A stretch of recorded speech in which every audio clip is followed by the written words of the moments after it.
जय हिंद दोस्तों, स्वागत है आप सबका पापा कंस्ट्रक्शन में। इस वीडियो में हम लोग जानेंगे चार धाम हाईवे प्रोजेक्ट के बारे में। लगभग 900 किलोमीटर के 2 लेन की paved shoulder all weather road Uttarakhand में लगभग 12,000 करोड़ रुपए के बजट से बनाया जा रहा है। पूरा प्रोजेक्ट कंप्लीट होने के बाद चार धाम यानी कि केदारनाथ, बद्रीनाथ, गंगोत्री और यमुनोत्री तक 2 लेन हाईवे का विकास होगा। इसके अलावे मानसरोवर जाने का भी मार्ग इसी प्रोजेक्ट में बनाया जा रहा है। साथ ही सिखों के प्रमुख तीर्थस्थल हेमकुंड साहिब, उत्तराखंड में फूलों की घाटी और औली में एडवेंचर तक जाने के लिए हाईवे का विस्तार होगा। चार धाम हाईवे प्रोजेक्ट से इंडिया चाइना के बॉर्डर एरिया में भी सिक्योरिटी मिलेगी, क्योंकि बॉर्डर एरिया तक डायरेक्ट कनेक्टिविटी होगी। इस वीडियो में हम लोग देखेंगे कि चार धाम हाईवे प्रोजेक्ट में अभी तक कितना काम हुआ है और कब तक ये पूरा प्रोजेक्ट कंप्लीट हो जाएगा। साथ ही पूरे प्रोजेक्ट का रूट मैप क्या है। तो चलिए डिटेल्स में जानते हैं चार धाम हाईवे प्रोजेक्ट के बारे में। हर एक साल लाखों श्रद्धालु चार धाम की यात्रा, हेमकुंड साहिब और मानसरोवर जाने के लिए उत्तराखंड की यात्रा करते हैं। लेकिन उत्तराखंड के पहाड़ी एरिया में सड़कों की स्थिति काफ़ी ख़राब है और बरसात में तो ये सड़कें और भी खतरनाक हो जाती है। साथ ही चीन के साथ लगती हुई बाउंड्री तक जाने के लिए भी सड़कों की स्थिति अच्छी नहीं है। इन सभी प्रॉब्लम्स का सॉल्यूशन निकालने के लिए चार धाम राजमार्ग विकास परियोजना यानी कि चार धाम हाईवे प्रोजेक्ट की शुरुआत की गई है। इस प्रोजेक्ट में लगभग 12,000 करोड़ रुपए के बजट से लगभग 900 किलोमीटर का 2 लेन ऑल वेदर रोड बनाया जा रहा है। हम हाईवे प्रोजेक्ट की एग्जैक्ट लेंथ है 889 किलोमीटर और पूरे प्रोजेक्ट को 7 सेक्शन में डिवाइड करके काम किया जा रहा है। चार धाम हाईवे की शुरुआत होती है ऋषिकेश से। ऋषिकेश से रुद्रप्रयाग तक पहला सेक्शन है। तो चलिए डिटेल्स में जानते हैं चार धाम हाईवे के 7 सेक्शन के पूरे रूट को।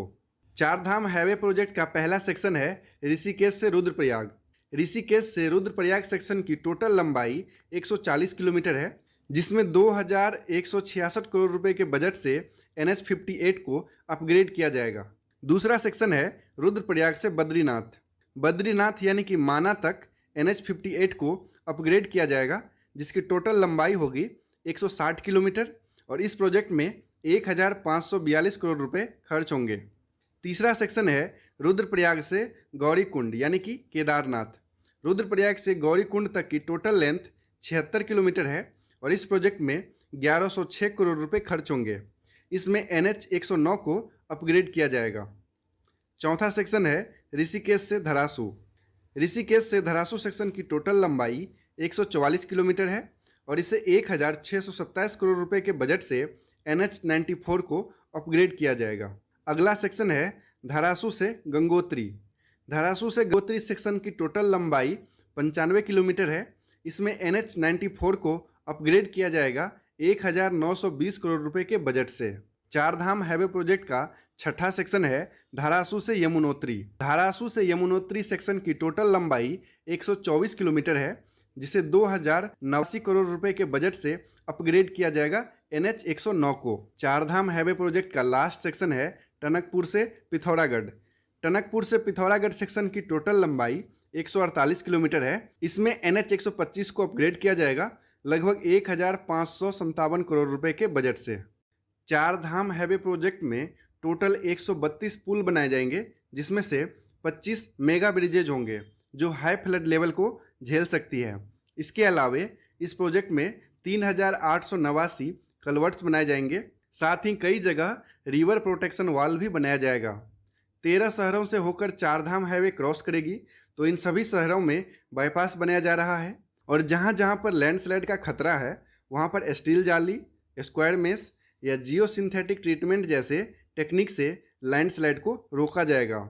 चार धाम हाईवे प्रोजेक्ट में 18 जगहों पर रोड साइड एमिनिटीज़ बनाए जाएंगे, जहां पर फूड प्लाजा, रेस्टोरेंट और डोरमेट्री जैसी फैसिलिटी अवेलेबल होगी। इसके अलावे पार्किंग और हेलीपैड की भी व्यवस्था की जा रही है। साथ ही पहाड़ी एरिया होने के कारण हेलीकॉप्टर इमरजेंसी रिस्पांस सर्विस की भी व्यवस्था रहेगी। चार धाम हाईवे प्रोजेक्ट के साथ चार धाम रेलवे प्रोजेक्ट भी अंडर कंस्ट्रक्शन है, जिसमें चार धाम यानी कि केदारनाथ, बद्रीनाथ, यमुनोत्री और गंगोत्री को रेलवे से कनेक्ट करने के लिए लगभग 327 करोड़ रुपए का रेलवे लाइन बिछाया जाएगा। अगर आप चार धाम रेलवे प्रोजेक्ट के बारे में भी जानना चाहते हैं तो कमेंट करके बता देना। अब देखते हैं कि वर्तमान में चार धाम हाईवे प्रोजेक्ट के कंस्ट्रक्शन का क्या स्टेटस है।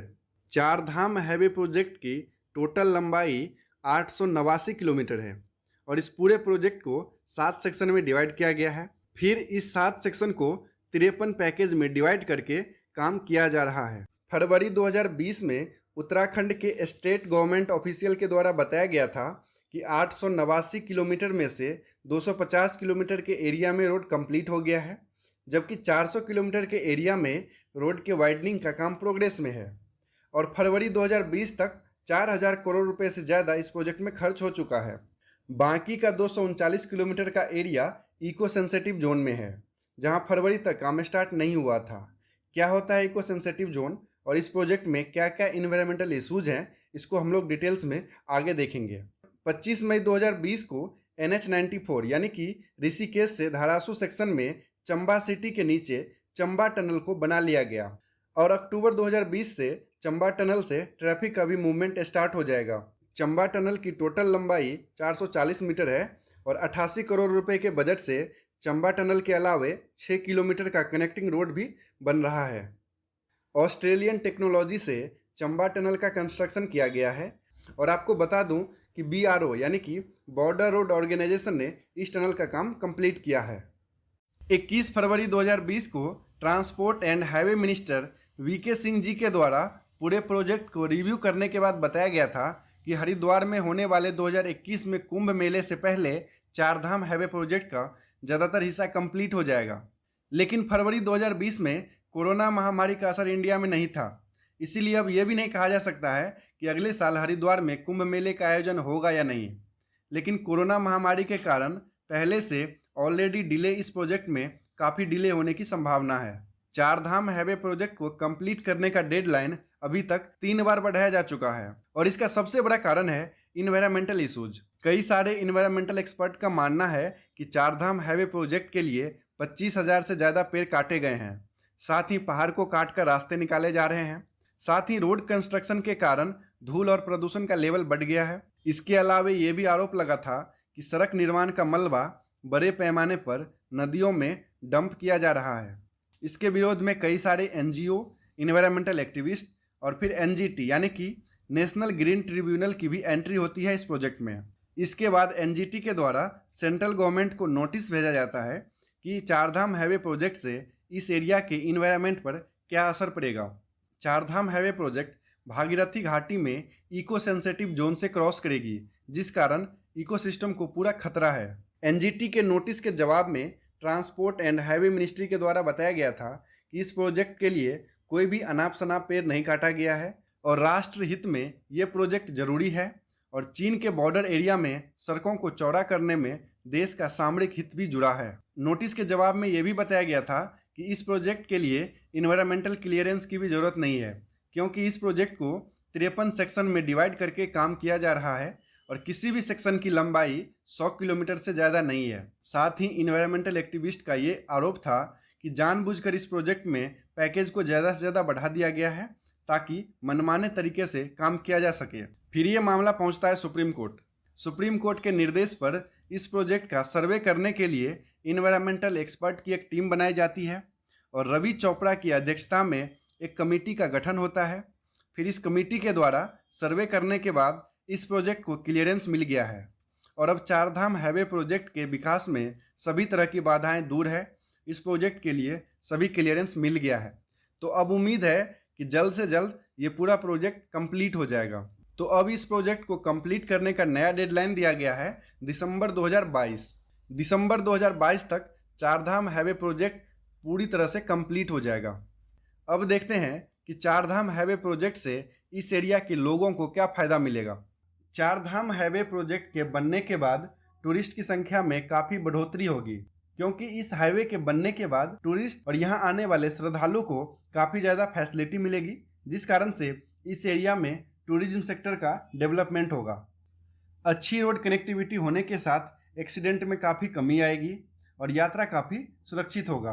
रोड नेटवर्क अच्छी होने के कारण पहाड़ी एरिया में भी डेवलपमेंट होगा और देखते ही देखते उत्तराखंड एक स्मार्ट, वाइब्रेंट और हाईफाई स्टेट बन जाएगा।